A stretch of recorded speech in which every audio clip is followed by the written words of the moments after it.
يوم يحمى عليها في نار جهنم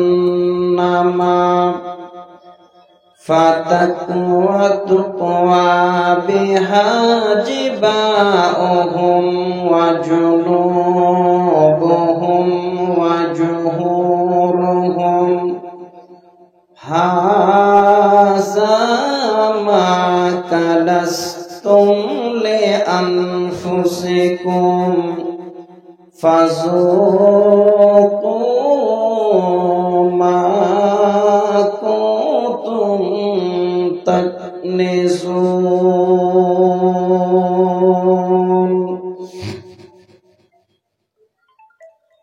وقال النبي صلى الله عليه وسلم عن عمر بن الخطاب قال قال رسول الله صلى الله عليه وسلم لو أنكم كنتم توكلون على الله حق توكله لا رزقتم كما يرزق الطير تغدو خماصا وتروح بطانا.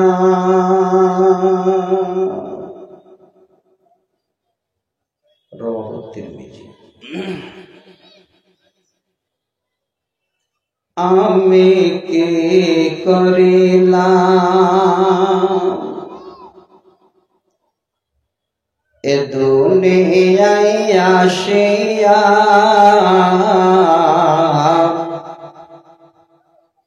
চিন্তা করে দেখরে মন ভাবিয়া আমি কি করিলাম এ দুনিয়ায় আসিয়া, চিন্তা করে দেখরে মন ভাবিয়া।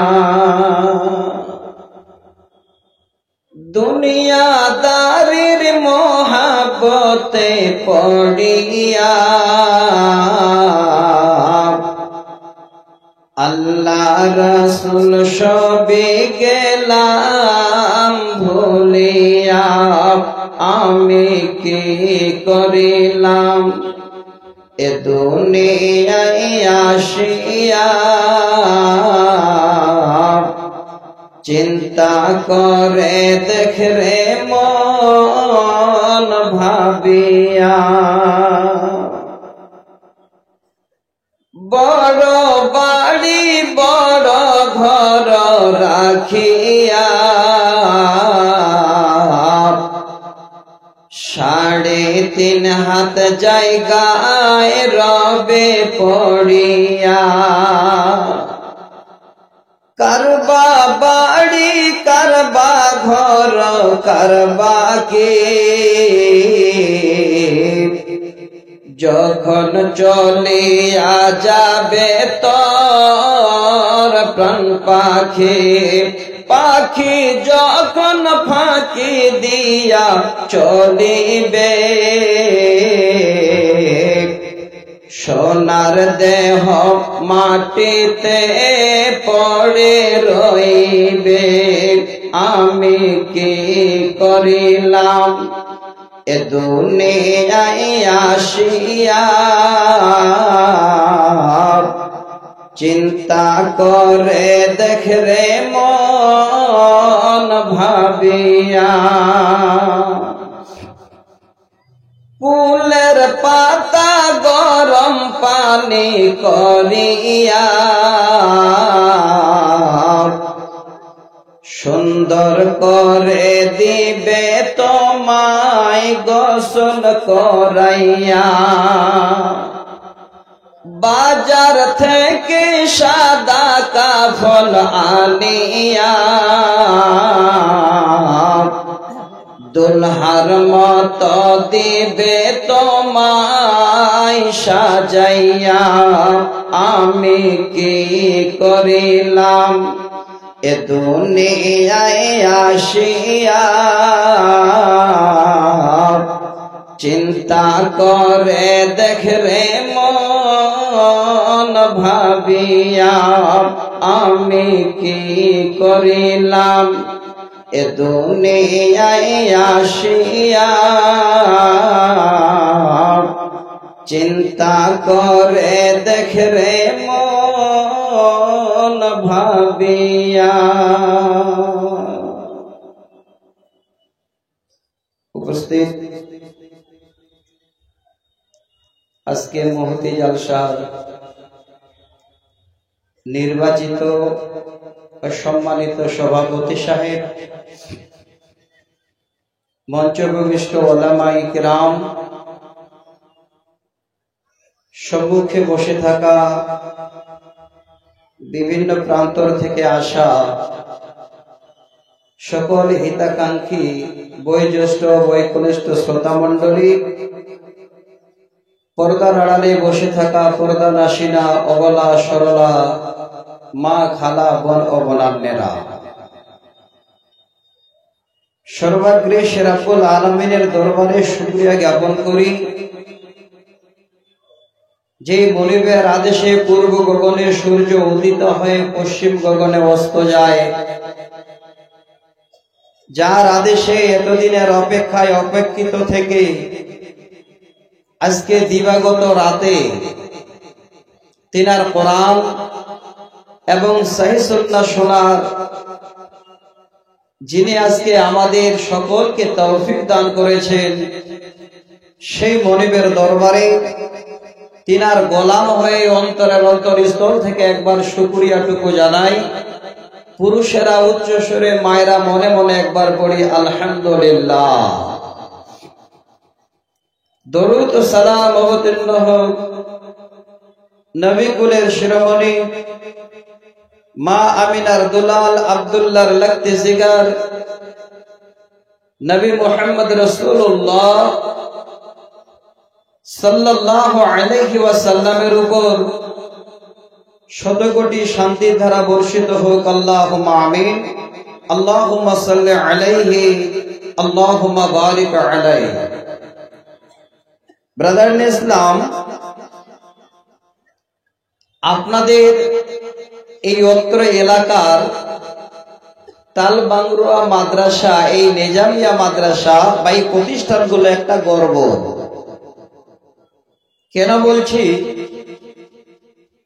আজকে এই প্রতিষ্ঠান আস্তে আস্তে এত বড় হওয়ার অনেক জারিয়া আপনাদের আছে। আমি আমার শাহাবুদ্দিন ভাইয়ের সঙ্গে কিছুক্ষণ আগে একটা কথা বললাম যে যেই বাড়িতে আমি খেয়ে 6 বছর লেখাপড়া করেছি, আমার জায়গিরের ছেলে, দ্বিতীয় নম্বর যেটা ছেলে, উনি একজন বড় বর্তমানে চাকরিজীবী, উনি বাংলাদেশে আছেন। আপনাদের এই মাদ্রাসা থেকে পড়াশোনা করে ফারাগাত করে গেছেন, যার নাম ছিল আব্দুল বারী। সেই নালাগোলা মালদা ডিস্ট্রিক্টের মধ্যেই পড়ে মান্দাপাড়া গ্রামের একজন বাসিন্দা। দেখেন, বাংলাদেশ থেকে আপনাদের এই প্রতিষ্ঠানের জন্য দোয়া করছেন। তো ভাইজান, এই জারিয়া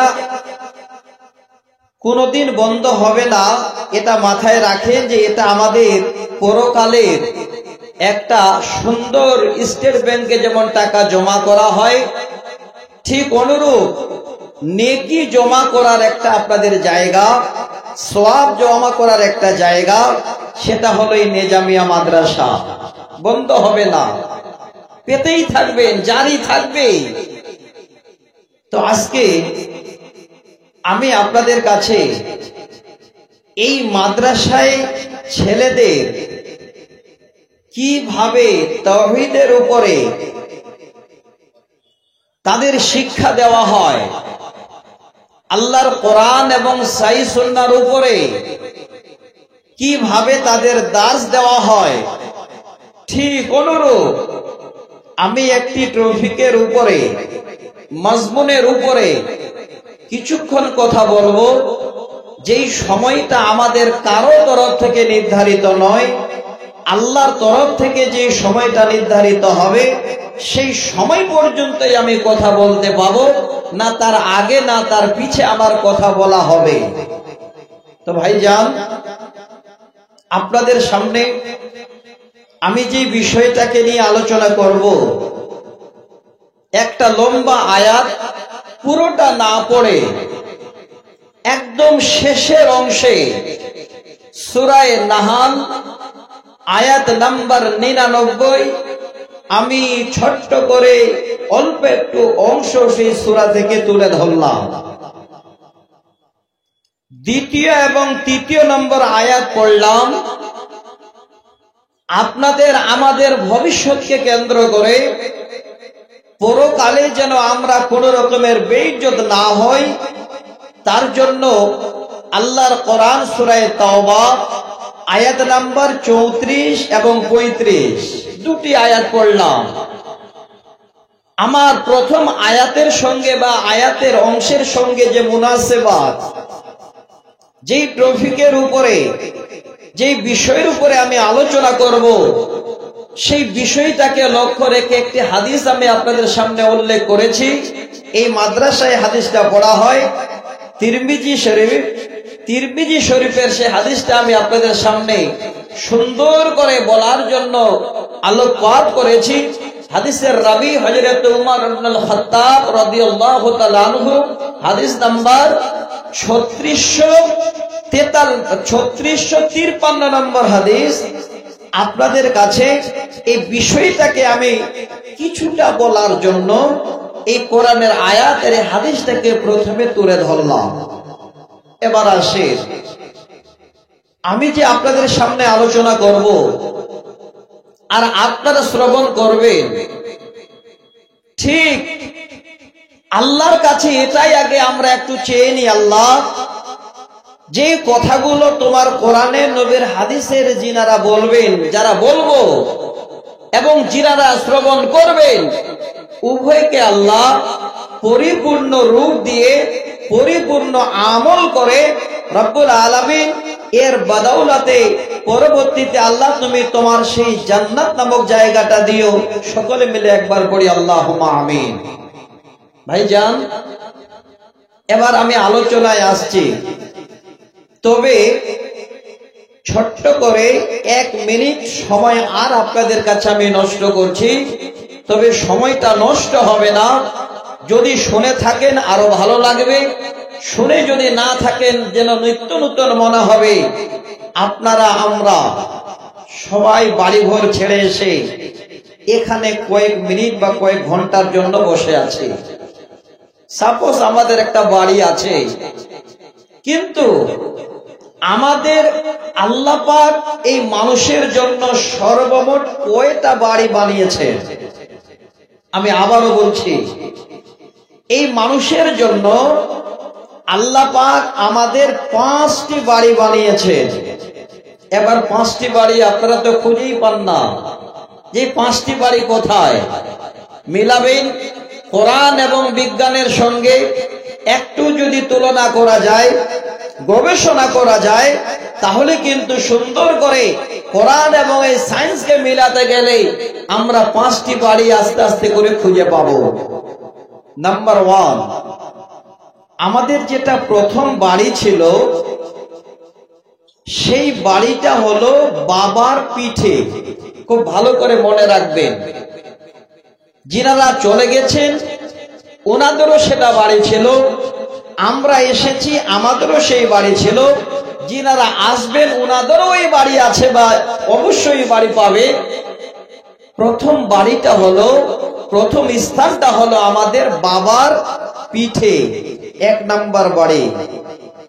দ্বিতীয় নম্বরে কয়েক মাসের জন্য ছোট্ট একটা জায়গায় আল্লাহ আমাদের একটা বাড়ি নির্ধারিত করেছিলেন, সেই বাড়িটা হলো মা জননীর পেট। 2, তৃতীয় নম্বর বাড়ি, এই যে আল্লাহর আকাশের নিচে জমিনের উপরে সাময়িকের জন্য ইট বালি খড় দিয়ে আমরা বাড়ি তৈরি করছি, সেই কাঁচা পাকা পাটখড়ির বিন্নার বেড়া দেওয়া বাড়ি, এটা হলো আমাদের তৃতীয় নম্বর বাড়ি। চতুর্থ নম্বর বাড়ি হলো যেই বাড়িতে আপনারা কেউ পরিবার পরিজনকে পাবেন না, ছেলে মেয়েকে পাবেন না, স্ত্রী স্বামীকে পাবে না, স্বামী স্ত্রীকে পাবে না, এমন একটি বাড়ি যেই বাড়িটাতে একাই বসবাস করতে হবে। সেই বাড়িটা হবে 1.5 হাত চওড়াই আর প্রায় 3.5 হাত লম্বাই। সেটা গ্রামের ভিতরে নয়, দেখবেন গ্রামের বাইরে কোনো জায়গায় করানো আছে। সেটা হলো চতুর্থ নম্বর কবরের বাড়ি। যেতে সবাইকে হবে, কেউ বাদ পড়বে না। এবার পঞ্চম নম্বর একটি বাড়ির সংবাদ দিচ্ছে আপনাদের। বাড়িটা কত সুন্দর, সেই বাড়িটাতে কত আনন্দ হবে, সেই বাড়ির প্রথম জীবনটা কেমন আল্লাহ দেবেন। একটা হাদিসকে তুলনা করে আমি প্রথম জীবনের কথাটা আপনাদের বলছি। সেই বাড়িটা এত সুন্দর হবে, ওই বাড়িতে যখন আল্লাহ পাক আমাদের জায়গা দেবেন, ওই বাড়িতে যখন আল্লাহর দয়ায় আমরা প্রবেশ করব, আল্লাহ যদি কোরআন, তো যেই হালাতে, যেই অবস্থায়, যেই বয়সে আল্লাহ আমাদের ওই বাড়িতে প্রবেশ করাবেন, বয়সটা ওইভাবেই থাকবে, না কোনোদিন বয়স আপনার কমবে না বাড়বে। এক। দ্বিতীয় নম্বর হলো ওই বাড়িতে আপনি আল্লাহর দেওয়া যে পোশাক পাবেন, জামা কাপড় পাবেন, একবার যখন ওই বাড়িতে ঢুকে পড়বেন তো জিন্দেগিতে কোনোদিন ওই জামা কাপড় আর পুরানা হবে না। সহি হাদিস। তাহলে ওই পঞ্চম নম্বর বাড়িটা কোথায়, ভালো করে শুনবেন। জায়গাটা খুব নামে ছোট, ভিতরে এত বড় প্রশস্ত আছে যার বর্ণনা দেওয়া সম্ভব নয়। জায়গাটার নাম কি? এমনিতে অক্ষর হয় 4টি, মাঝখানে একটা তাসদিদ লাগার কারণে একটা অক্ষর একটার ভিতরে ঢুকিয়ে দেওয়া হয়েছে। মাত্র 3 অক্ষরে সেই বাড়িটার নাম। সেই বাড়িটার নাম হলো জান্নাত। ভাইজান, আমরা যা যাবতীয় এই জগতে ভালো কর্ম করি, দান করি, সালাত আদায় করি, মানুষকে ভালো উপদেশ দিই, যেটাই করি না কেন, সকলের আশা আল্লাহ এর বিনিময়টা যেন আল্লাহ পঞ্চম নম্বর বাড়িটাতে আমাদের জায়গা হয়, সবারই আশা। তো আজকে ওই আশাটুকু আল্লাহ আমাদের কিভাবে পূরণ করে দেবেন, তার জন্য আমি আপনাদের কাছে আলোচনায় আসছি। এবার 1-2 হাদিস আপনাদের শোনাবো, আশা করি জায়গাটা খুঁজে পাবেন। এবার আসি, আল্লাহ পাক আজকে আমাদের এত সুন্দর করে তিনার এই জায়গাটা নেবার জন্য কি কি করতে বলেছেন। সর্বপ্রথমে আমি একটি আয়াতের অংশ পড়লাম। কি রব্বুল আলামিন বলেন, আল্লাযীনা আমানু ওয়া আলা রাব্বিহিম ইয়াতাওয়াক্কালুন। যারা ঈমান আনে, অর্থাৎ যারা ঈমান গ্রহণ করে, ওই সমস্ত লোকেরা যারা আল্লাহকে বলে মেনে নেয়, ওয়া আলা রাব্বিহিম ইয়াতাওয়াক্কালুন, আর আল্লাহর উপরে জীবনের চলাফেরা যা যাবতীয় সব নির্ভর করে। আল্লাহ বলেন, বান্দা, আজকের দিনে আমার এই আয়াতের উপর ভিত্তি করে যারা তোমরা জীবন যাপন করবে, আমার উপরে এই রকমের যদি 100 বিশ্বাস রেখে জীবন যাপন করতে পারো, আল্লাহ বলেন, বান্দা, তোমাদের জীবনে যা যাবতীয় ভালো মন্দ থেকে শুরু করে, রুজি রুটি থেকে শুরু করে, সমস্ত দায়িত্ব আমি আল্লাহ যেন আমার হাতে নিয়ে নেব।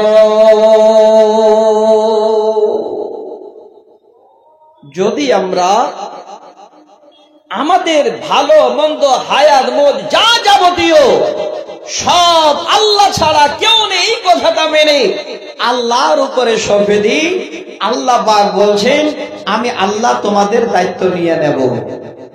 এবার আসে, যদি আমরা আল্লাহ পাক রব্বুল আলামিনের এই শব্দের উপরে অটল থাকি, তাহলে আল্লাহ পাক আমাদের এমন একটা পৃথিবীর বুকে আহারের ব্যবস্থা দেবেন যে আহার কোনোদিন অপবিত্র হবে না। দেখেন, আমি পুরো আয়াতটা পড়ব না, শুধু খালি আপনাদের বুঝাবার জন্য এই শব্দটা দেব। শব্দটা কি?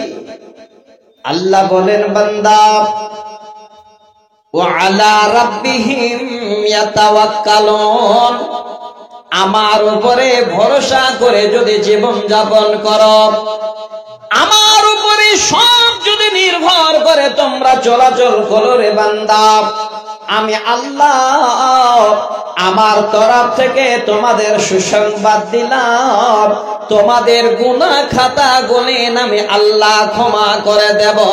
ওয়া রিজকুন কারীম, আর আমি আল্লাহ তোমাদের সুন্দর পবিত্র আহারের ব্যবস্থা করে দেব। পবিত্র খাবার আল্লাহর তরফ থেকে আল্লাহ সুন্দর আমাদের রুজির ব্যবস্থা দেবেন যদি আল্লাহর উপরে ভরসা করে জীবন যাপন করতে পারি। দায়িত্বটা কেমন? তিনার রুজি দেওয়ার হাদিসটা শুনে আল্লাহ রাসূল এক্সাম্পল দিয়েছেন পৃথিবীর মানুষকে বুঝাবার জন্য, এই উম্মতদের বুঝাবার জন্য। আমি এক্সাম্পলটা আপনাদের হাদিস থেকে দিচ্ছি।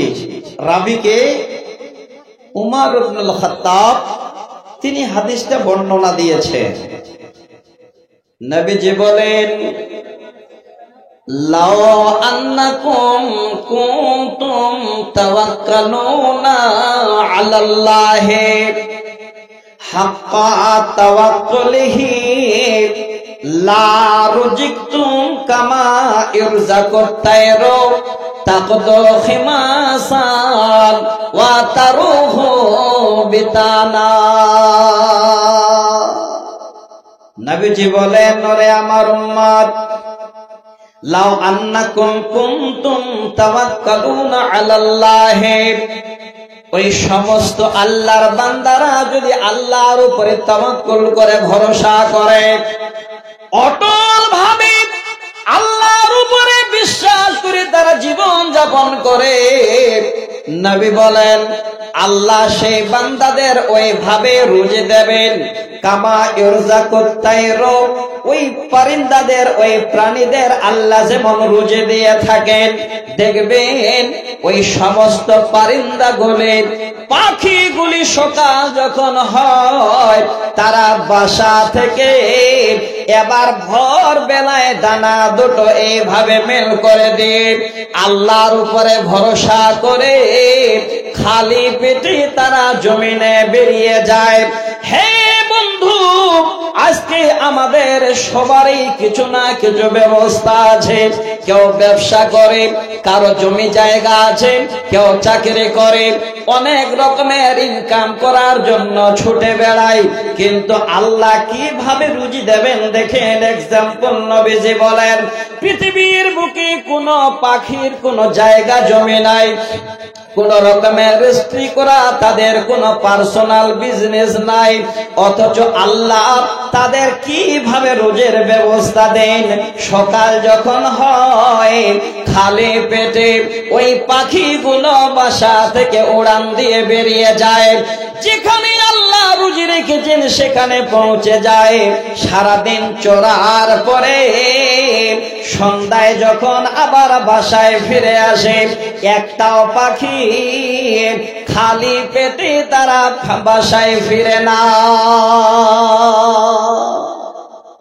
আল্লাহ রাসূল বলছেন, যদি আল্লাহর উপরে এইভাবে অটল বিশ্বাস রেখে জীবন যাপন করো, আল্লাহ ঠিক অনুরূপ তোমাদের আহার দেবেন যেমন প্রাণীদের দিয়ে থাকে। তো বন্ধু, আহার রুজি কিন্তু ভালো করে শুনবেন, এই জায়গাটা আবার আপনাদের আমি একটু স্মরণ করিয়ে দিচ্ছি। আগের সেই আয়াতের শব্দটা আল্লাহ বলছেন রিজকুন কারীম, আমি আল্লাহ তোমাদের পবিত্র খাবার দেব। আমার উপরে ভরসা রেখে জীবন যাপন কর, গুনাহ ক্ষমা করে দেব এবং পবিত্র আহার অর্থাৎ খাবারও দেব। পবিত্র খাওয়ার কিভাবে, এই শব্দটা আজকে মানুষ আগে আমরা একটু শুনি, রাগ করবেন না, হয়তো আপনাদের আজকে কষ্ট হতে পারে। আমার শ্রদ্ধাভাজন বন্ধুবর ওবাইদুল্লাহ ফালাহি আমার আগে বক্তব্য রাখলেন। কোন এক গ্রামের মানুষ তো হয়তো এমনি মজাক করে বললেন, ভাই নামাজ পড়ছো না আবার তাস জুয়া খেলছো?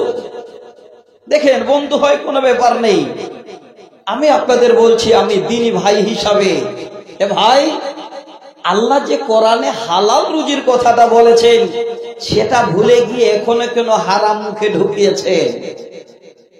আল্লাহর উপরে যদি বিশ্বাস থাকে, আল্লাহ যে হালাল রুজি এবং পবিত্র রুজি খাওয়াবেন তার একটা এক্সাম্পল দিচ্ছি আপনাদের। বিশাল লম্বা ঘটনা, আমি বেশি লম্বা করছি না, শুধু খালি বুঝাবার জন্য শুনবেন।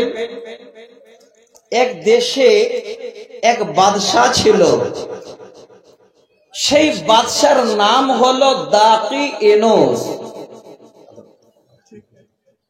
আর এমনিতে সাধারণ মানুষ ওনার নাম যদি ইংরেজিতে সার্চ করেন তাহলে আপনারা পাবেন বাদশা ক্রেডিসিক্স। আমি কেন বললাম, এই জায়গাটা আমার খুব পছন্দ, কারণ এটা হলো শিক্ষার ঘাঁটি। এই জায়গাটা হলো আপনাদের শিক্ষার ট্রেনিং ক্যাম্প।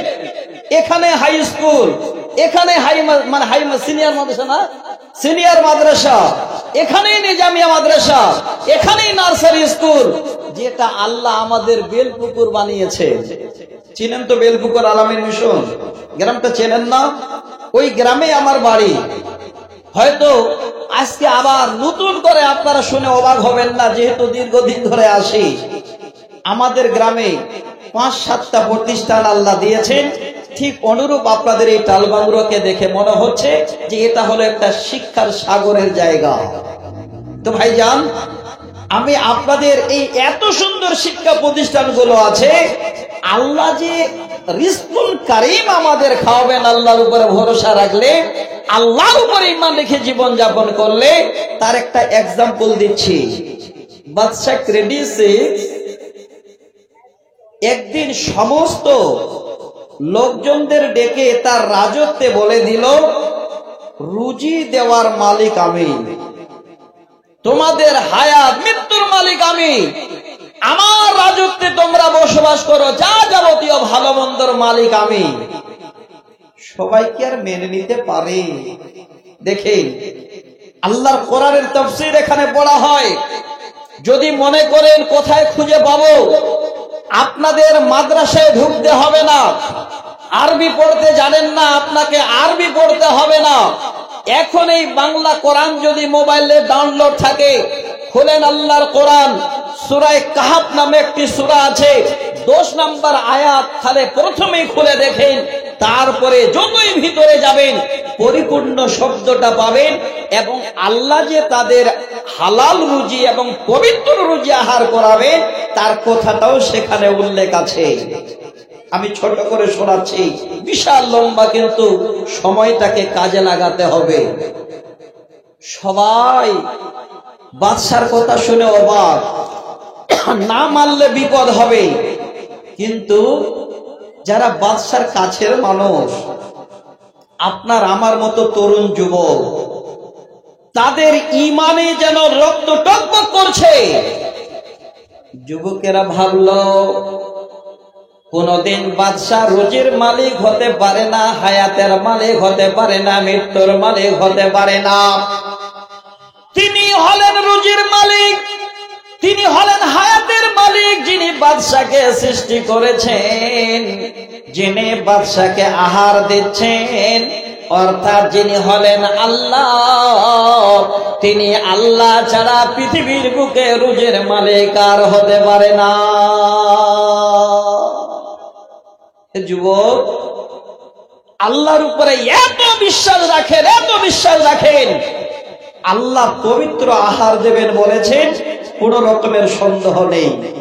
কি হলো, ওই যুবকেরা কয়েকজন মিলে বাদশার কাছ থেকে লুকিয়ে পালিয়ে গেল যে বাদশাকে আমরা কোনোদিন রুজির মালিক মানব না। এবার যাচ্ছেন, শোনেন, আওয়াজ করিয়েন না, কমপক্ষে কথাগুলো একটু শোনেন মন দিয়ে।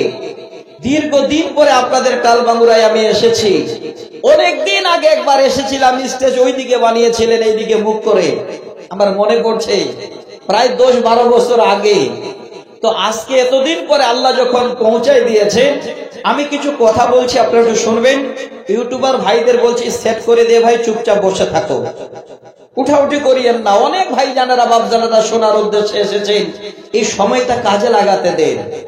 যুবক বন্ধু, আপনাদের বলছি আল্লাহর উপরে কিভাবে ভরসা, বিশ্বাস, ঈমান রেখে আমাদের চলতে হবে।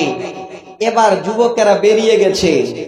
কোরআনে আছে, আমি সমস্ত আয়াত পড়তে যাচ্ছি না, যুবকেরা যদি 3 জন, তাদের সঙ্গে একটা সাথী হয়ে গেল একটা অবলা জানোয়ার কুকুর, ওই কুকুরটাকে গন্তি করে 4। যদি যুবক হলো 4 তো কুকুর গন্তি করে 5, যদি যুবক হলো 5 তো কুকুর দিয়ে 6। এইভাবে করতে গিয়ে প্রায় 7-8 পর্যন্ত এই আল্লাহর কোরআনে এই শব্দটা আছে। ওই যুবকেরা বাদশার কাছ থেকে পালিয়ে যাচ্ছে যে আল্লাহ হলেন তিনি যিনি আমাদের সৃষ্টি করেছেন, বাদশা আল্লাহ খোদা হতে পারে না, তাকে মানব না। নিচের লোক যারা কাতিব ছিল, যারা লিপিবদ্ধ করত, ওই সমস্ত যুবকেরা এবার বেরিয়ে গেল বাদশার কাছ থেকে। বাদশার এত বড় চাকরি ছেড়ে যেতে যেতে যেতে যেতে তাদের চিন্তা হয়ে গেল, এবার যদি বাদশার এলান হয়ে যায় আমরা ধরা পড়ে বিপদ হয়ে যাবে। হ্যাঁ দিনী ভাই, হ্যাঁ যুবক, দেখেন ভালো করে আল্লাহকে কি করে বিশ্বাস করতে হয়, আল্লাহর উপরে কেমন ঈমান আনতে হয়। একটা অবলা জানোয়ারকে দেখে ওর জন্য জ্ঞান অর্জন করা দরকার। সেই যুবকেরা যাচ্ছে, পিছে পিছে কুকুর যাচ্ছে। এবার তারা ভাবলো যদি এলান হয়ে যায়, তল্লাশি শুরু হয়ে যায়, ধরা পড়ে যাব। যুবকেরা এবার আশ্রয় নেবার জন্য একটা পাহাড়ের গোয়ায় আশ্রয় নিল, ঢুকে গেল।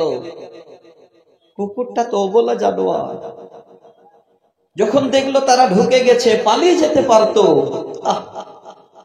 দেখেন ভালো করে, একটু জ্ঞান অর্জন করি। ওই আল্লাহর বান্দারা গর্তের ভিতরে যখন ঢুকেছে, কুকুর ভাবলো যাদের পিছে পিছে আমি আসছি, যারা এক আল্লাহকে মানে অন্য কাউকে মানে না, আমি তাদের ছেড়ে যাব না। যেমন এই গর্তের ভিতরে যুবকেরা ঢুকে গেল, এবার কুকুর সামনের হাত দুটি এইভাবে করে দিয়ে ওয়া কালবন বাসিতুন জিরাআইহি বিল ওয়াসিদ, আল্লাহর কোরআনের শব্দ, হাত দুটি ভাবে করে দিয়ে গর্তের মুখে বসে গেল। হে যুবক, তোমরা কখন উঠবে, কখন বের হবে, আমিও তোমাদের পিছে পিছে রাজত্ব ছেড়ে চলে যাব। ঢুকে গেছে, আল্লাহ বলছে শুয়ে পড়, আমি তোদের নিদ্রা দিচ্ছি। ঘুমিয়ে গেল। এবার ঘুমিয়ে আছে কতদিন, লম্বা ঘটনা তো শর্টে বলতে চাচ্ছি। যখন পূর্ব গগনে সূর্য উঠছে, আল্লাহর অর্ডার, তারা এইভাবে করে কাঁধ হয়ে যাচ্ছে। আস্তে আস্তে সূর্য যেমনই পশ্চিম গগনে যাচ্ছে, ওই যুবকরা আবার ঘুরতে ঘুরতে ওইদিকে মুখ করে নিচ্ছে, অথচ ঘুমন্ত অবস্থায়। এইভাবে চলতে চলতে চলতে 309 বছর করে চেতন পেল। আচ্ছা বলেন, কুকুর থাকবে? হয়তো ক্ষুধার জ্বালায় পালিয়ে যাওয়ার দরকার ছিল, সেখান থেকে কোথাও চলে যাওয়ার দরকার ছিল। এত বড় আল্লাহ বিশ্বাসী একজন মাখলুক, যুবকেরা যেমনে উঠল না, সেখানে হাত বাড়িয়ে দিয়ে অপেক্ষা করতে করতে এবার সেখানেই মরে গিয়ে হাড় হাড্ডিগুলো পড়ে গেছে। আমি শোনাতে চাচ্ছি, আল্লাহর কোরআনে শব্দটা আছে আজকা, আজকা শব্দটাকে বোঝার জন্য, পবিত্র খাবার বোঝার জন্য। আল্লাহ বলেন, বান্দারে আমার উপরে যদি ভরসা করে জীবন যাপন করিস, আমি আল্লাহ তোমাদের এই রকমের পবিত্র রোজে আহার করাবো, সেটা দায়িত্ব আমি আল্লাহ তোমাদের জন্য নিয়ে নিয়েছি। কি হলো? 309 বছর পরে যদি চেতন পেল, চোখে হাত দিয়ে ভাবে করে কচলাচ্ছে আর বলছে, ভাই কেন ডাক দিলে? বলে, ভাই কখন ঘুমিয়েছিলে? বলেই তো দিনের একটু আগে অংশে ঘুমালাম। 309 বছর ঘুমিয়ে আছে, ঘুম পূরণ হয়নি, চোখ কচলাচ্ছে আর বলছে তো কিছুক্ষণ দিনের অংশে একটু আগে ঘুমালাম।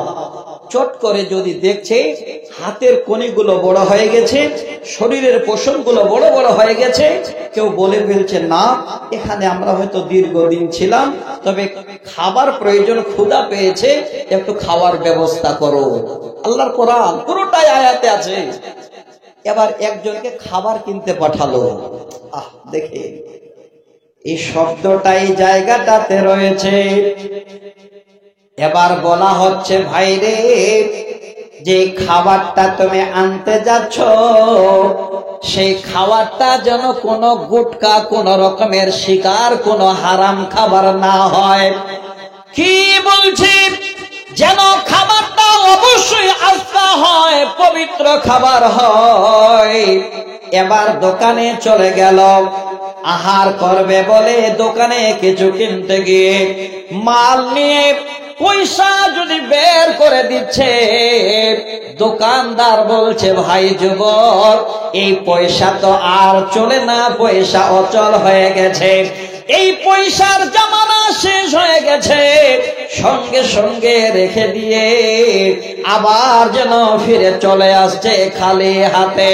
হে যুবক, ওই যুবক খালি হাতে বার ফিরে আসলো, রুজি যেন আজকে আনতে গেল, পাক পবিত্র খাবার আনতে গেল, যখন পয়সার জন্য পেল না, ফিরে এসে আল্লাহর ওয়াদারে আবার গর্তের ভিতরে এসে ঢুকে গেল।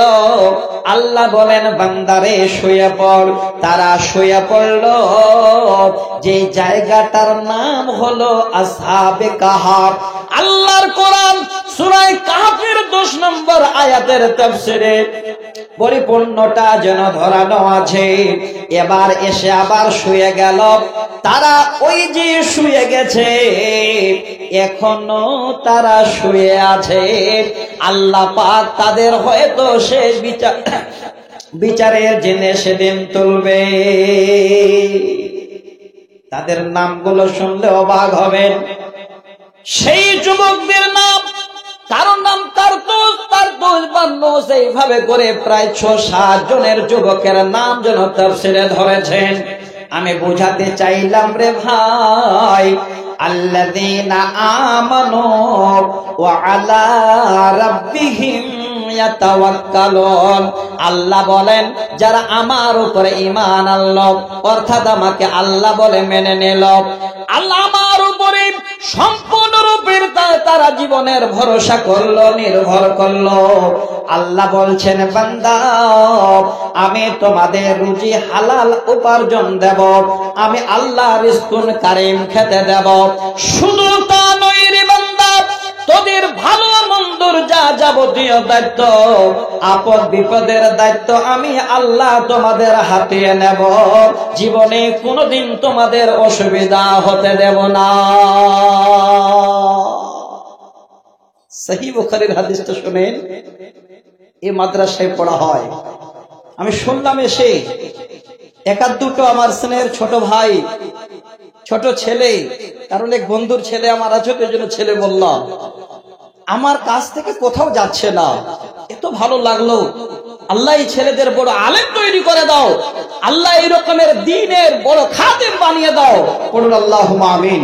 ওগো আল্লাহ, এই মাদ্রাসাটাকে আল্লাহ তুমি এলাকার মধ্যে এই রকমের একটা আল্লাহ দ্বীনি প্রতিষ্ঠানের ইউনিভার্সিটি রূপে আল্লাহ তুমি কবুল করে নাও।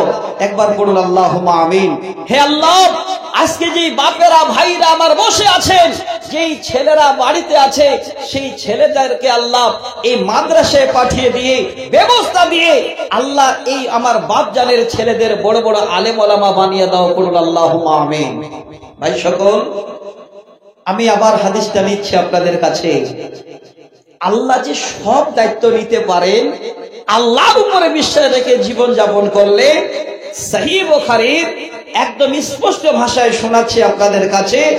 হাদিসের রাবী হযরতে আবু বকর রাদিয়াল্লাহু তাআলা আনহু, হাদিস নাম্বার 5059। এই মাদ্রাসায় পড়া হয়, সহিহ বুখারীতে হাদিসটা আছে। তবে হাদিসটা বলার আগে কোরআনের একটা শব্দ শোনেন। হাদিসটা খুঁজে পাচ্ছেন না তো?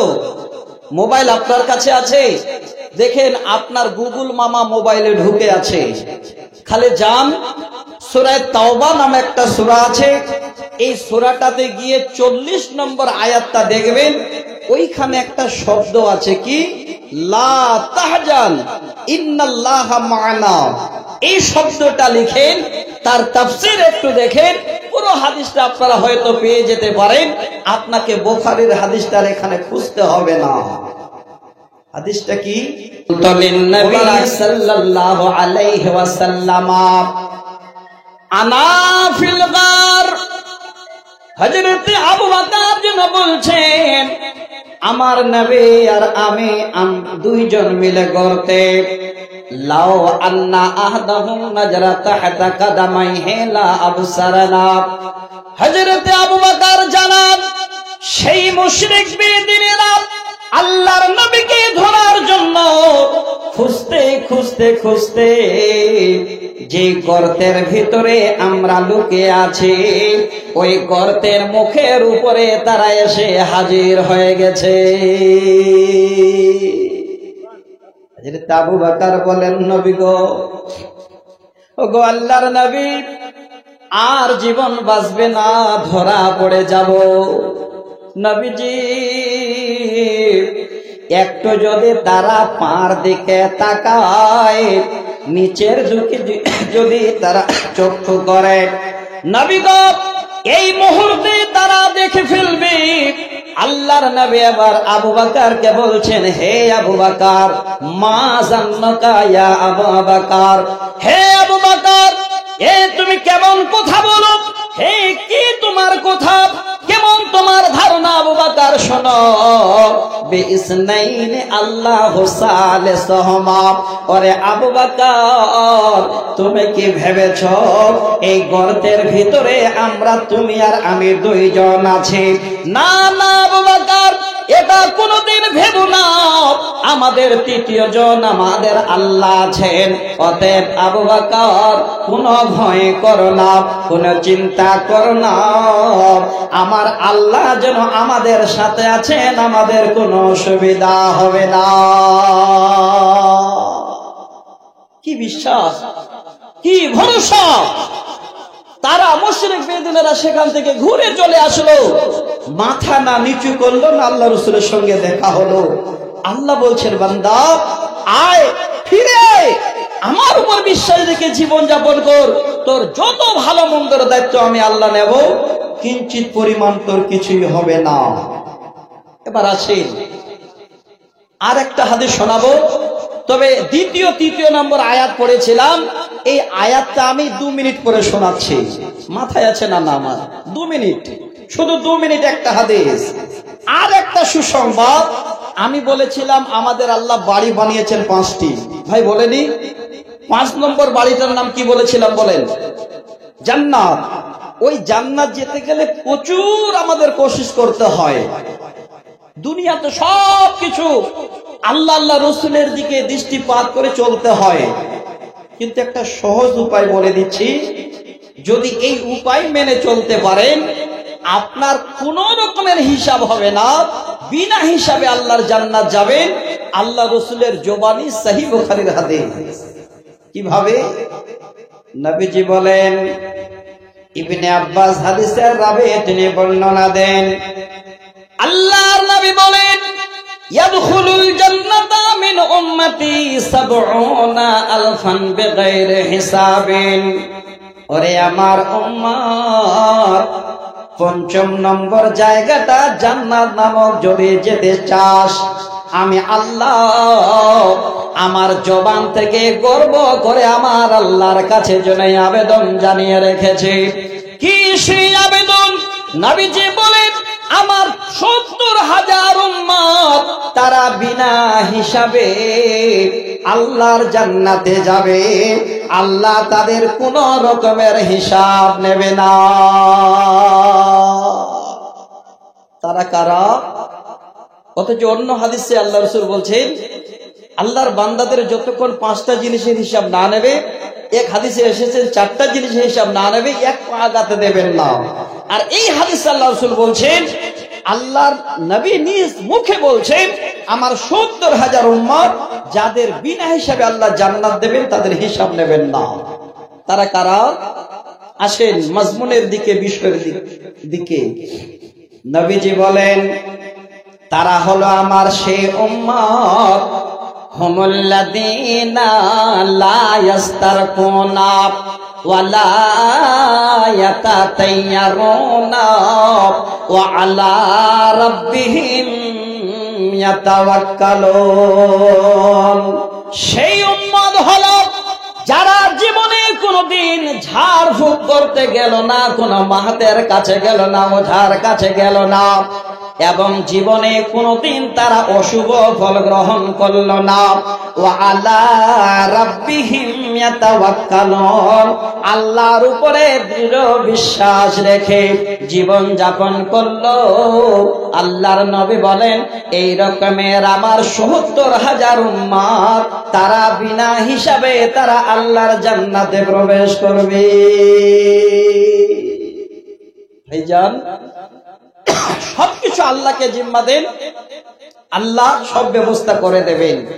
এবার আসে, আল্লাহ তার আমাদেরকেও দিয়ে রেখেছে। কি দিয়ে রেখেছে? একবার মিলাবেন ভালো করে। আজ থেকে যারা ১০-১৫ বছর আগে রাজমিস্ত্রির জোগাড়ি দিয়েছিলেন, ওনারা আজকে রাজমিস্ত্রির ঠিকাদার। বলুন কে দিয়েছে? বলা যাবে না।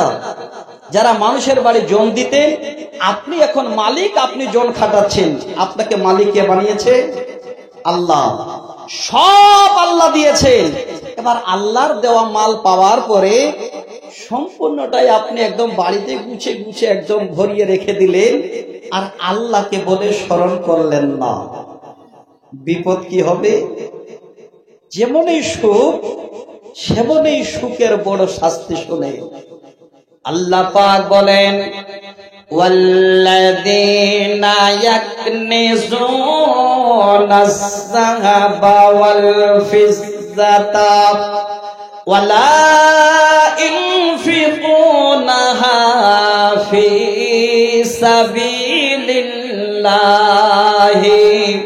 ফাবাশশিরহুম বিআযাবিন আলীম। আল্লাহ পাক বলেন, ওই লোকেরা যারা আমার দেওয়া সোনা চাঁদি গুলো গুছিয়ে গুছিয়ে রেখে দিল, তার সঠিক ভাবে খরচ আমার রাস্তায় করল না। হে মাবুদ, আপনারাও যারা শুনছেন ভালো করে শুনেন, সোনা চাঁদি গয়না আপনাদের বেশি হয়। অনেক বাবাজানের ঘরে দেখবেন ভরির ভরি সোনা চাঁদি জমানো আছে।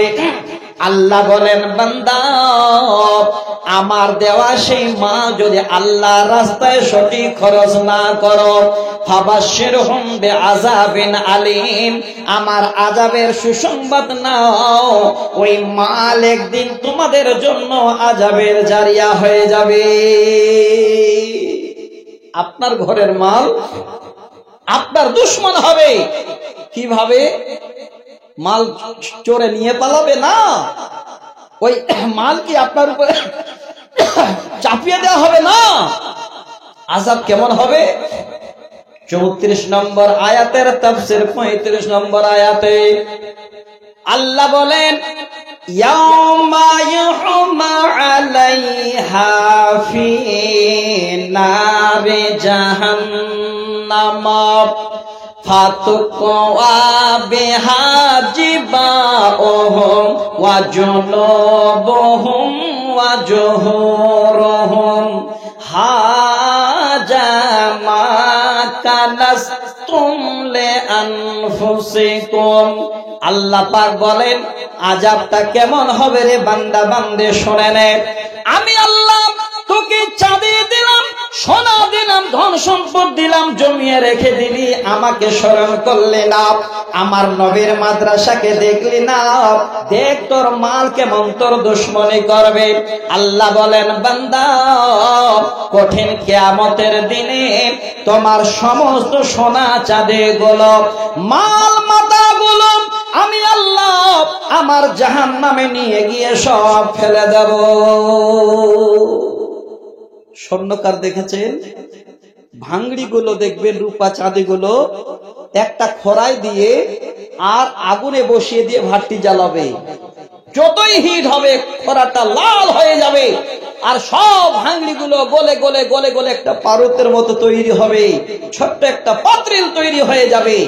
আল্লাহ বলেন, বান্দা ওই তোমার জমাকৃত সোনা চাঁদি মাল মাতা আমি আল্লাহ সেদিন আমার জাহান্নামের আগুনে ফেলে দেব, সবগুলো গলে গলে লাল টকটকে একটা পাত্রিল তৈরি করে দেব। একবার ভাবেন, যদি বিড়ি খেতে যান খুব মজা লাগে, ধোঁয়াটা বের করেন, দেখতেও খুব ভালো মনে করেন, কিন্তু বিড়ি ধরাতে গিয়ে যদি একবার আগুন আপনার পায়ে ছিটকে পড়ে যায়, তাই যেন বাবার নাম নিতে ছাড়েন না। আল্লাহ বলেন, বান্দা তোর মাল সেদিন আমি আল্লাহ একটা পাত্রিল বানিয়ে দিয়ে লাল টকটকে করে ওই জাহান্নামের আগুন থেকে তুলে নিয়ে এসে বান্দা তোর কপালের মধ্যে আমি বসার ব্যবস্থা করে দেব। চিৎকার করবি, সেখান থেকে টেনে নিয়ে তোর পিঠে বসিয়ে দেব, দৌড়াদৌড়ি শুরু করে দিবি, সেখান থেকে টেনে নিয়ে তোর পাঁজরে বসিয়ে দেব, চিৎকার করে বলবি, বাঁচা আল্লাহ বাঁচাও। আল্লাহ সেদিন বলবে, বান্দা না না না রে বান্দা, বাঁচাবার কোনো এখানে উপায় নাই। হাজা মা কানাসতুম লিআনফুসিকুম, কি বাঁচাবো? এটাই তো হলো তোমার জমাকৃত মাল, তোমার সম্পদ, তোমার ধন, যাকে তুই জমা করে রেখেছিলে। ফাজুকু মা কুনতুম তাকনিজুন, আজকে তোমার মালের তুমি আযাব উপভোগ করো। ভাইজান, ওই জায়গা থেকে বাঁচতে হবে। একটু অনুরোধ, এই মাদ্রাসাটা আপনাদের। আসসালামু আলাইকুম। একটা ছোট্ট এলান, যে আমার ওই গলিতে যারা মোটরসাইকেল রেখেছেন, আমাকে ইমার্জেন্সি 4 চাকা বের করতে হচ্ছে, তো আপনারা মেহরবানি করে ওই গাড়িটা একটু সরান খালি, তাহলে গাড়িটা বেরিয়ে যায় আমার। যারা আমার গলিতে 4 চাকা মোটরসাইকেল রেখেছেন তাদের কাছে অনুরোধ করছি যে আপনারা যান একটু, আমার এমার্জেন্সি আছে, 4 চাকা বের করতে হচ্ছে।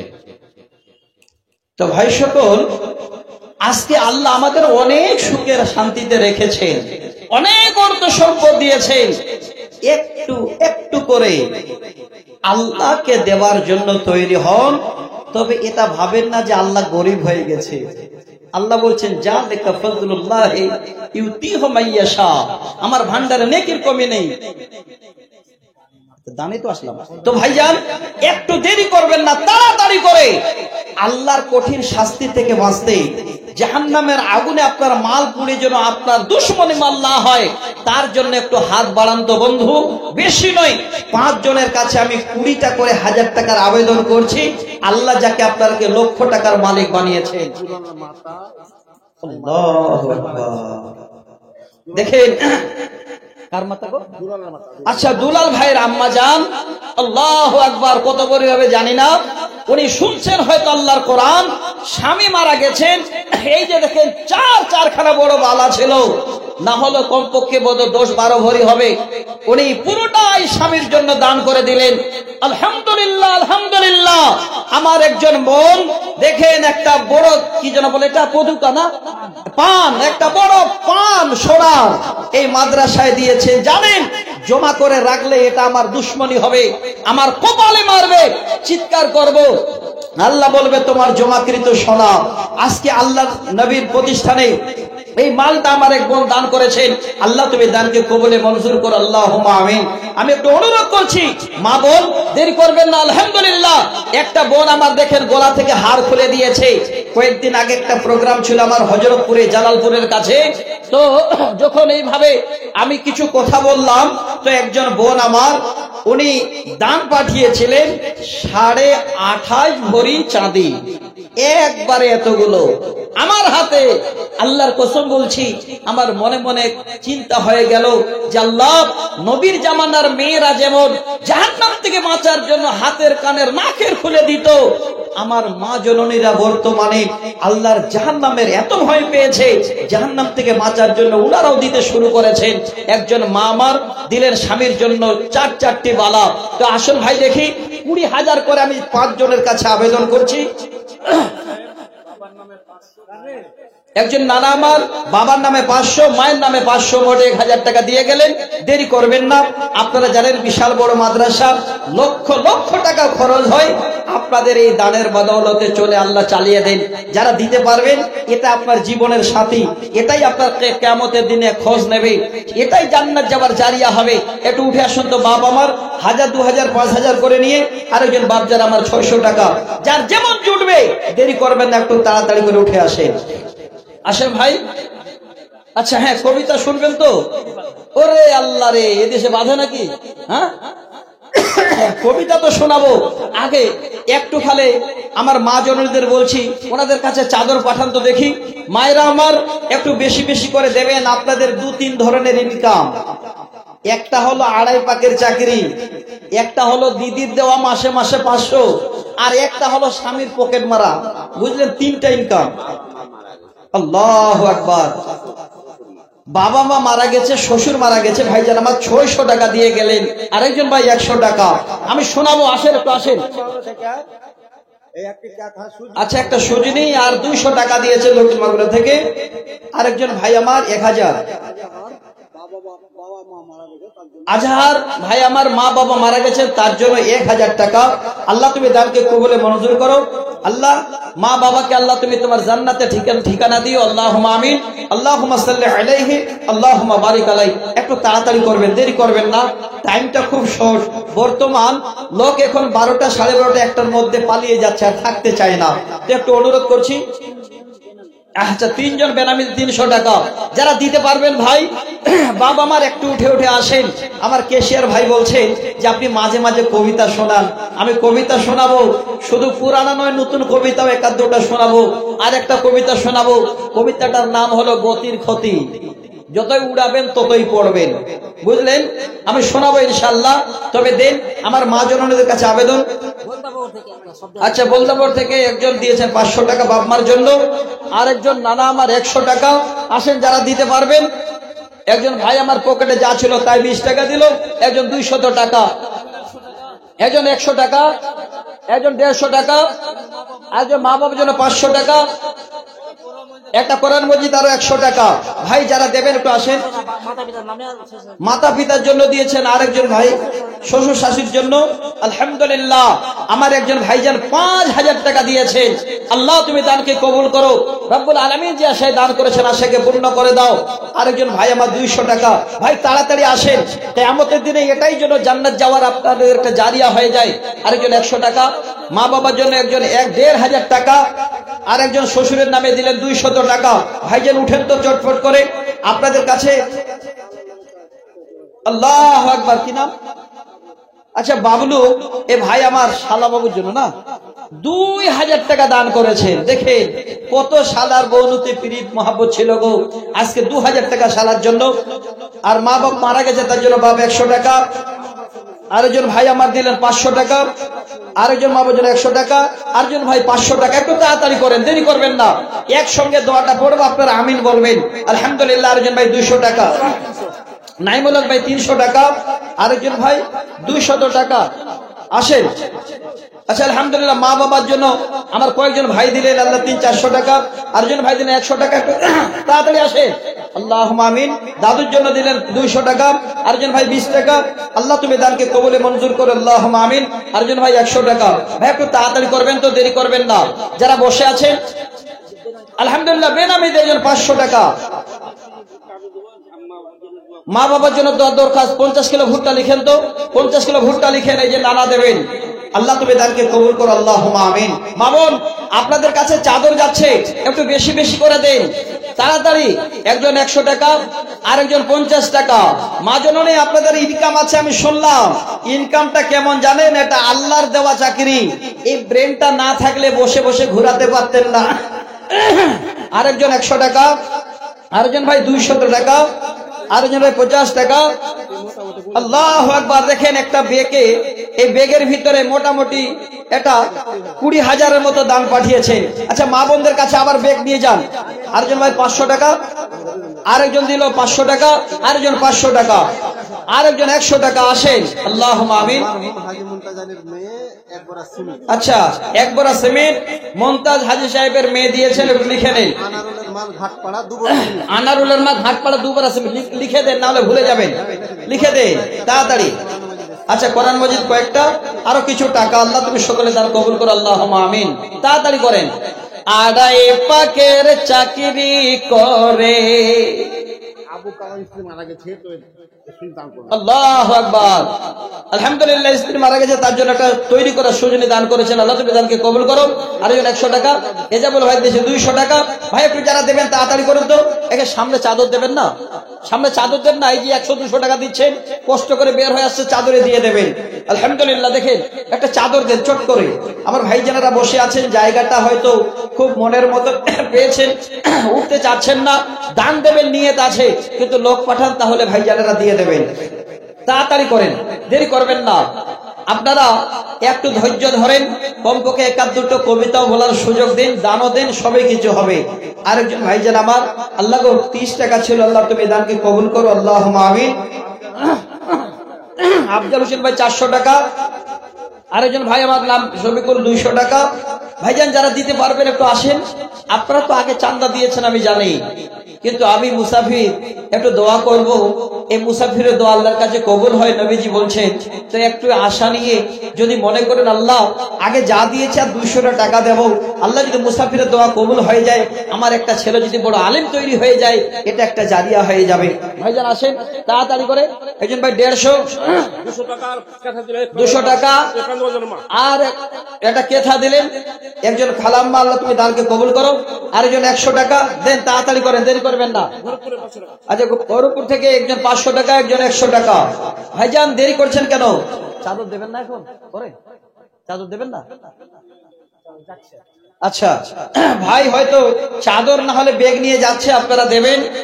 না দিয়ে খালি হাতে কেউ যাবেন না। দেখেন মাদ্রাসাটা আপনাদের আগেই বলছি, এটাই জারিয়া।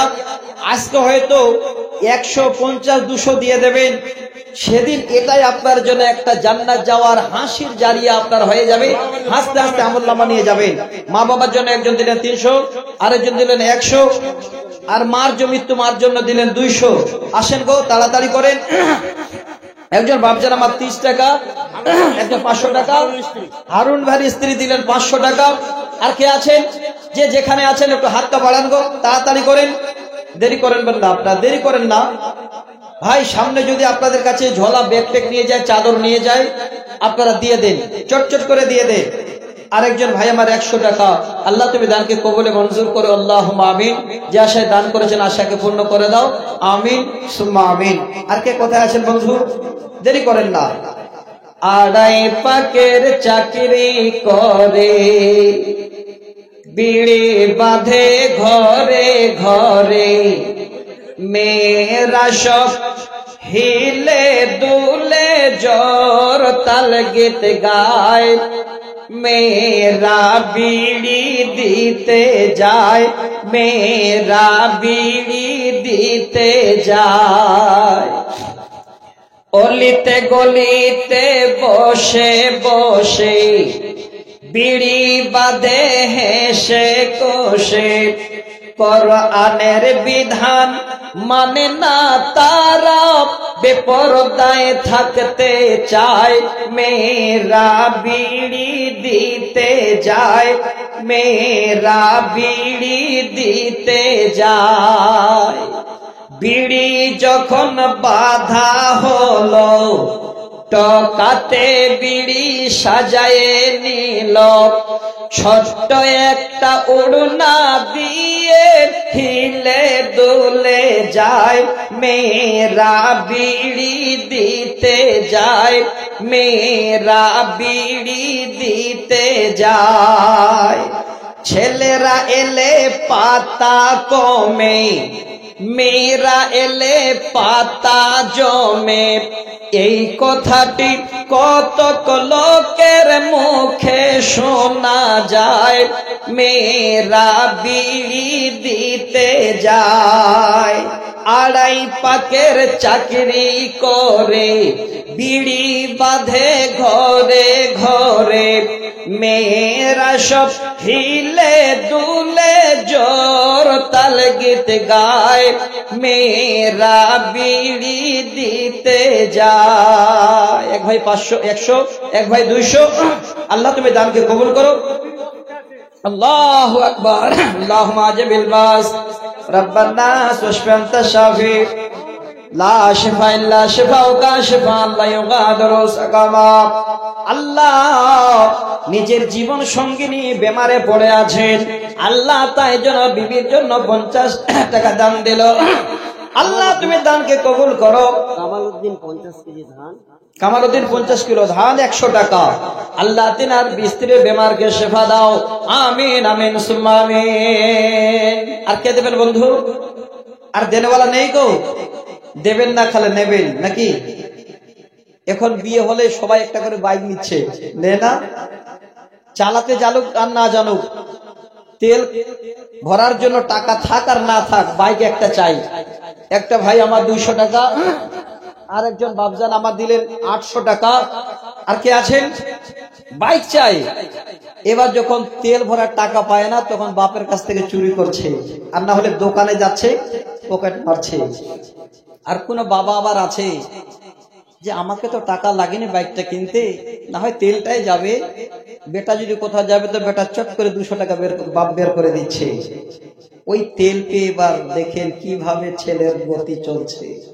কবি বলেন, বাইকটা দিচ্ছে শ্বশুর মশাই, আব্বা দিচ্ছে তেল, তাই তো আমার গতির সাথে জেট বিমান শুনবেন ভাই, শুনবেন। আপনারা যে সবাই বসে থাকলেন, সবাই যে দান দিলেন না, একটু দেন কিছু, তাহলে না আমারও গতিটা বাড়বে। যতই দেবেন ততই গতি বাড়বে, আর আপনারা না দিলে গতি বাড়বে কি করে আমার? হ্যাঁ, একটু দেন চট করে। চাদরটা দেবেন না আপনারা? মতিউর রহমান একবার সিমেন্ট চাদরটা দেন না গো। যেমন এই চাদরটা ঘুরবে তেমন এই কবিতাটা বলবো, দেন। আলহামদুলিল্লাহ। আনসুর রহমান ভাই 500 টাকা। আর একটা আচ্ছা, রুস্তম আলী একটা কোরআন দিলেন। আল্লাহ তুমি দানকে কবুল করো। আল্লাহুম্মা আমিন। আল্লাহ তুমি জারিয়া রূপে আল্লাহ এই কোরআনটাকে গ্রহণ করো। আমিন সুম্মা আমিন। ভাই কই চাদর দেবেন না? কমিটি ভাবছে বড় মাদ্রাসা, খুচরা পয়সা নিয়ে কি করব, এই জন্য চাদর দিতে চায় না। হ্যাঁ, গরিব লয় গো আপনাদের মাদ্রাসা, না হলে এতক্ষণ না যায়। মৌলবিলা ভিক্ষা করে করে গোলা ফাটিয়ে দিচ্ছে, আমরা কমিটি বলছি কি দরকার। হ্যাঁ, চাদরটা দেন না গো তাড়াতাড়ি করে, দেখি আমার ভাইরা কে কত টাকা দিচ্ছে। আরে কবিতাটা শোনেন যুবক বন্ধু, আপনাদের জন্য আজকে এই উপহারটা তুলে দেবো ইনশাআল্লাহ। দেখবেন কবিতাটা শোনার পরে কিছুটা আপনারা মাথাটা নত করে চলবেন, এটা আমার বিশ্বাস। আর যদি মাথা নত না করেন, তাহলে আল্লাহ এমন নত করিয়ে দেবে যে ঘরে বসে থাকবেন, বাইরে হতে হবে না। আচ্ছা, কেরালা থেকে সামান ভাই 500 টাকা পাঠিয়েছেন। আরেকজন ভাই আমার 500 টাকা। কই চাদর কই? চলেন আমরাই যাই, কমিটির ছেলে কেউ যাবে না। হ্যাঁ না কি করবো? হ্যাঁ? ও যাচ্ছে।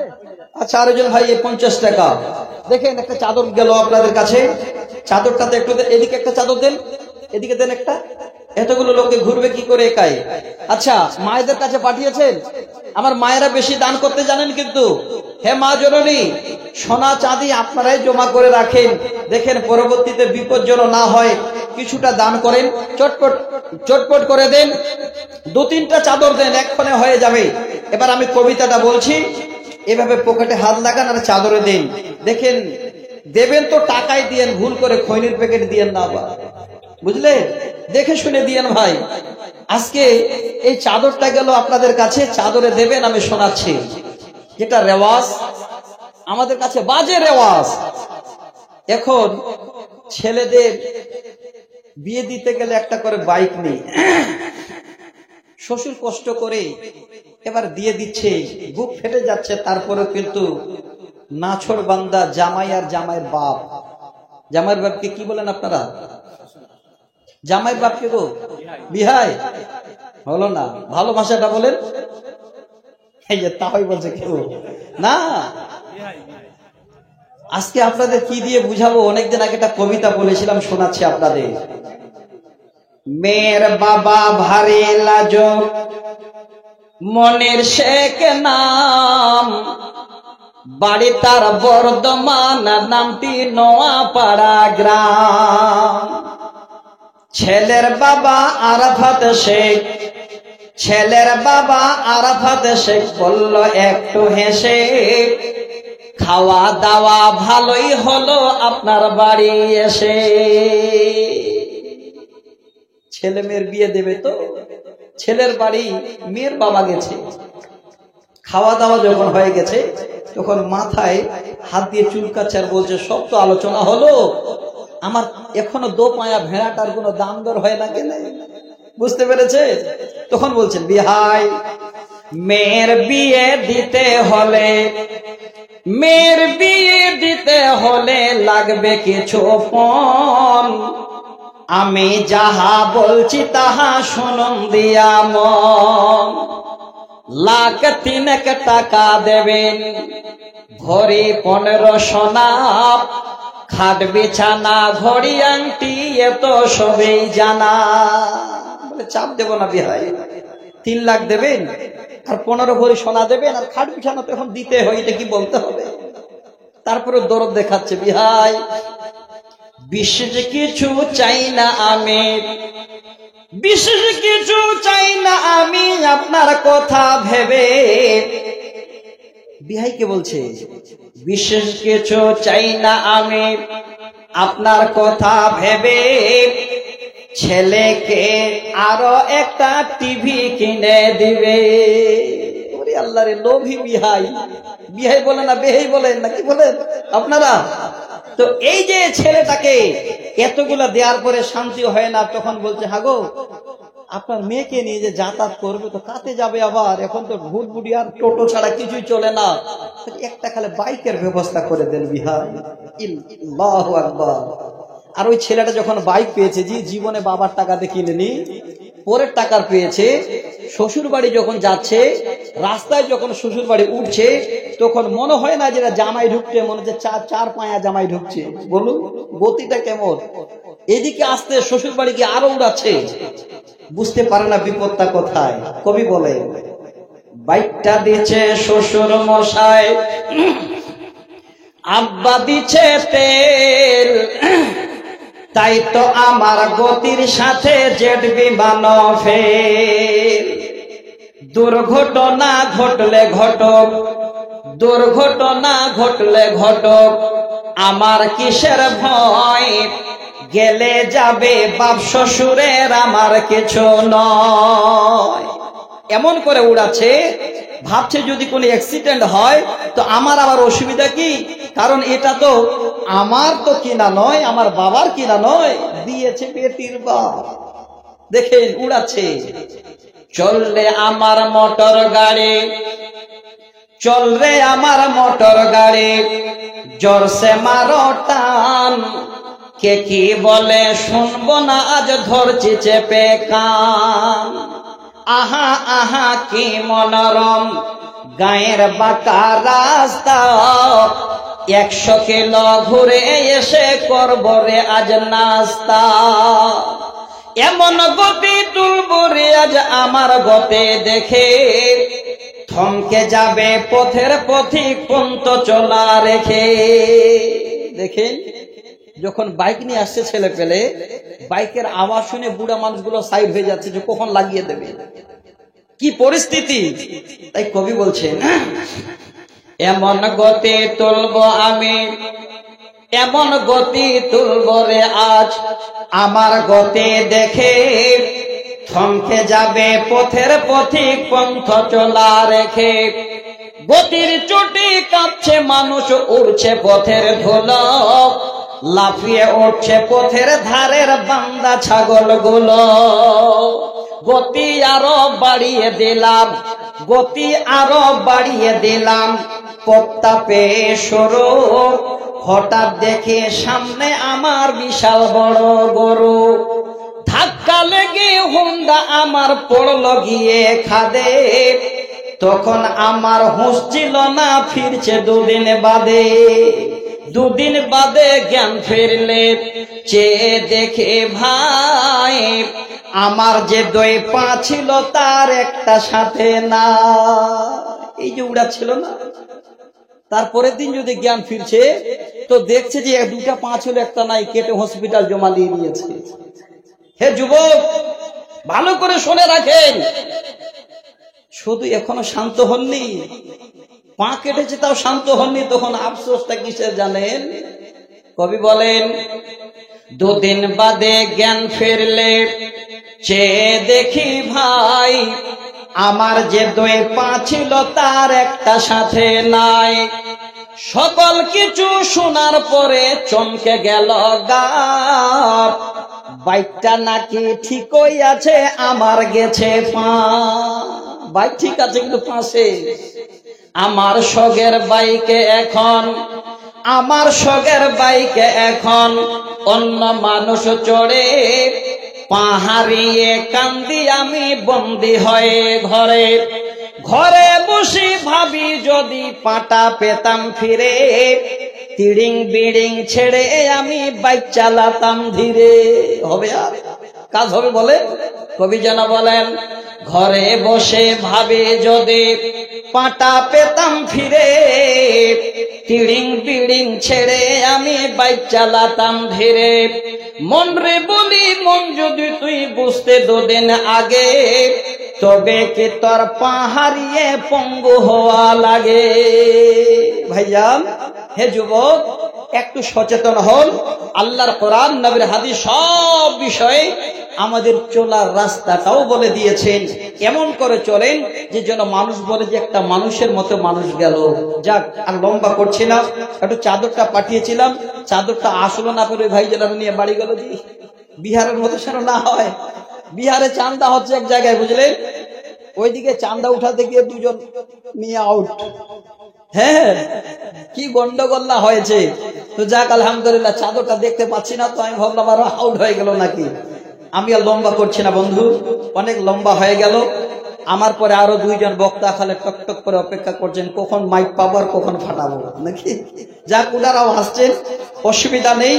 এবার আমি আপনাদের কাছে আর লম্বা না করে আজকে এই পর্যন্ত।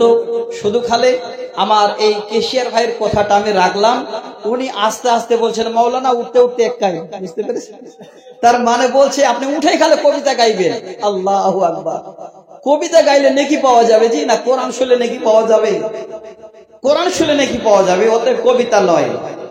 একদিন তোমায় মরতে হবে, তুমি ভুলে যেও না,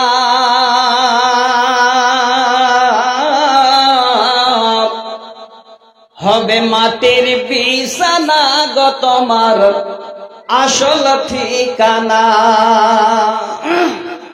হবে মাটির বিছানা গো তোমার আসল ঠিকানা।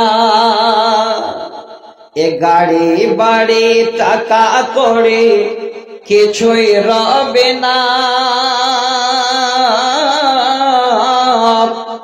হবে মাটির বিছানা গো তোমার আসল ঠিকানা। কাঁদবে পিতা কাঁদবে মাতা কাঁদবে ভাই বোন, পাশে এসে কাঁদবে কত আত্মীয় স্বজন। করবে দোয়া খোদার কাছে করবে দোয়া খোদার কাছে মুমিন মুমিনা। হবে মাটির বিছানা গো তোমার আসল ঠিকানা।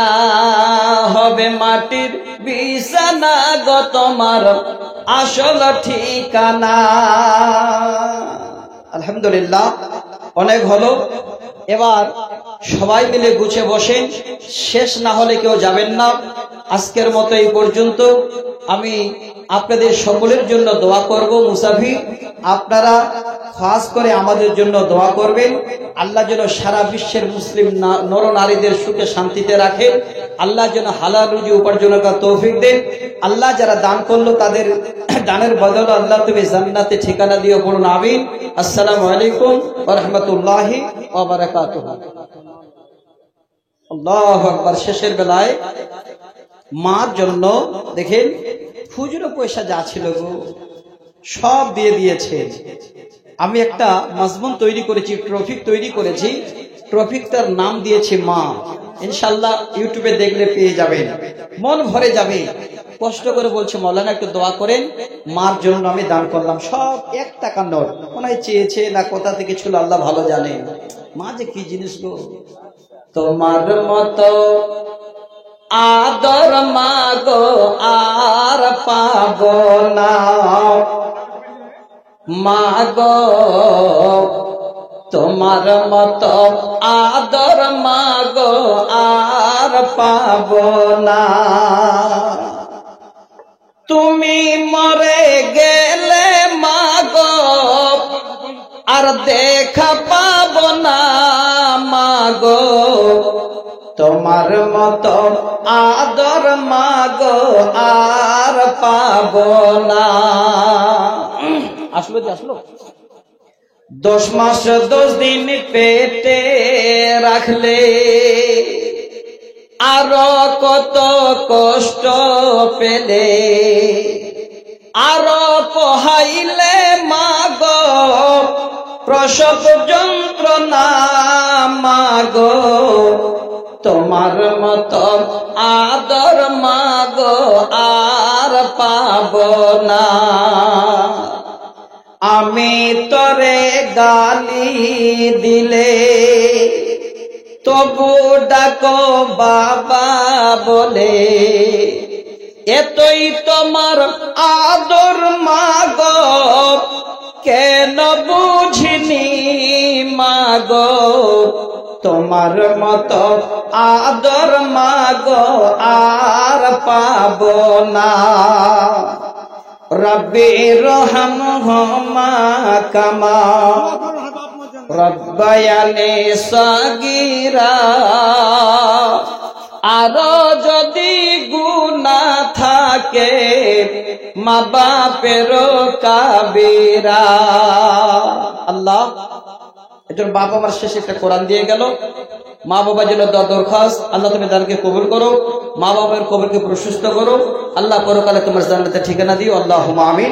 আসসালামু আলাইকুম ওয়া রাহমাতুল্লাহি ওয়া বারাকাতুহু।